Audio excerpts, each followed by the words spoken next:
Elie Cohen, bonjour. Bonjour. Vous êtes économiste, directeur de recherche au CNRS, spécialiste de questions industrielles. Alors pour cette année 2019, quel est selon vous l'événement marquant à surveiller, celui qui impactera l'économie ? C'est la question du commerce international. Si vous voulez, l'irruption de Trump sur la scène internationale en 2016-2017 nous avait fait craindre que l'ordre commercial international multilatéral soit perturbé par une série d'initiatives brouillonnes, par des déclarations à l'emporte-pièce, par des remises en cause d'accords, pour des effets symboliques. L'équipe qu'il avait constituée autour de lui, qui était composée d'un économiste, Navarro, qui n'est pas considéré comme un économiste très compétent dans ces matières-là, plus Lighthizer, plus Mnuchin, on pensait tous que cette équipe allait perturber le commerce international. Là, l'inquiétude qu'on peut avoir pour 2019, c'est que le commerce international soit transformé sur ses bases mêmes à travers la concrétisation d'un certain nombre de propositions de Trump qui aboutiraient à l'abandon de cet ordre multilatéral et à la multiplication d'accords bilatéraux, voire à des décisions purement unilatérales. Le retour de l'unilatéralisme en matière commerciale, du pur rapport de force, de l'utilisation de pression commerciale, de pression monétaire avec le rôle du dollar pour arracher des avantages politiques, l'imprévisibilité du jeu, la mise hors jeu de l'OMC avec la paralysie de l'ORD sur laquelle on reviendra tout à fait, c'est cette profonde transformation de l'ordre économique international, des modalités de la régulation commerciale internationale qui risque d'être un enjeu majeur en 2019 et dont on n'a vu que les prodromes en 2017 et 2018. On passerait une nouvelle étape justement à cause de cette question de l'organisme de règlement des différends de l'OMC qui serait paralysé en fin d'année. Absolument. On n'avait pas bien vu sur le moment finalement quelle était la cohérence de la démarche de Trump. On était tellement habitués à penser qu'il était fantasque qu'on n'a pas vu la séquence des décisions qu'il a prises. Première décision, ça a été de ne pas renouveler les juges de l'ORD et donc de paralyser l'organe de règlement des différends.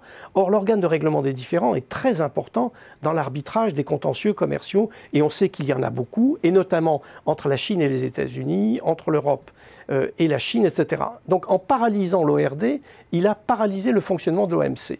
Alors, comme en même temps, les négociations sur les différents cycles, notamment le cycle de Doha, étaient en panne et qu'il n'y avait pas de débouché à espérer, l'OMC s'est mis progressivement hors jeu. Et c'est à ce moment-là que Trump a remis en cause l'ALENA.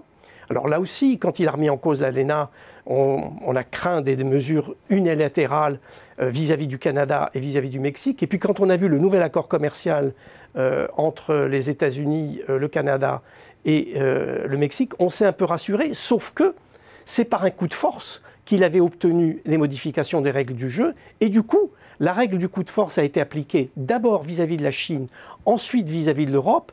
Et c'est ça la nouvelle importante, c'est que la Chine et l'Europe ont accepté de rentrer dans des relations bilatérales et à discuter point à point les demandes américaines. Alors, vis-à-vis de la Chine, on voit que ça va être des accords de restriction d'exportation sur le modèle qui avait été développé avec le Japon avant. Sur l'Europe, ce qu'est en train de réussir le président américain, c'est dissocier le front européen. Normalement, en matière commerciale, comme vous le savez, c'est une compétence communautaire.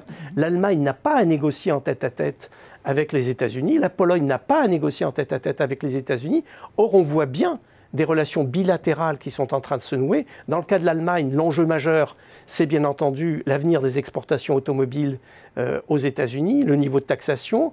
On voit déjà que l'Allemagne accepte de négocier la localisation d'unités supplémentaires de production sur le sol américain. On rentre véritablement dans une négociation de troc d'avantages mutuels, contraire à l'esprit européen, contraire à l'esprit multilatéral, et on voit que ça marche et que ça avance.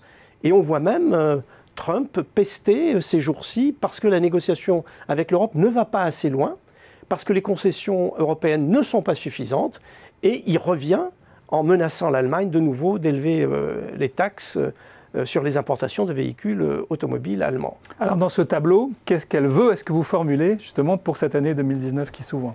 Eh bien, le vœu que je formulerai, c'est que l'Europe prenne conscience de ses véritables atouts. Après tout, l'Europe est théoriquement la première puissance commerciale mondiale. L'Europe a une opportunité formidable pour se ressaisir, pour définir ce qui est acceptable et ce qui n'est pas acceptable, au lieu de céder au moindre clignement d'œil, notamment sur la taxation des GAFA, et éventuellement de jeter un pont vers la Chine et d'essayer de voir comment on peut rebâtir progressivement un ordre commercial international régulé et ainsi créer une pression forte sur les États-Unis, parce que Trump ne sera pas éternel. Je crois qu'il est vraiment important de rebâtir un ordre commercial international qui se tienne. Ça ne sera pas le pur et simple retour au passé, parce que malgré tout, au passage, Trump a soulevé des problèmes réels, qui sont par exemple le vol de propriété intellectuelle, l'insuffisante défense de la propriété intellectuelle par les Chinois, le rôle des aides publiques chinoises dans le développement du commerce international, les problèmes de sécurité également qui sont liés avec, on le voit, l'hégémonie que Huawei est en train de gagner sur la 5G et l'impact que ça peut avoir sur la construction de réseaux dans les pays développés. Donc, au fond, un certain nombre de sujets ont été ouverts, il faut les traiter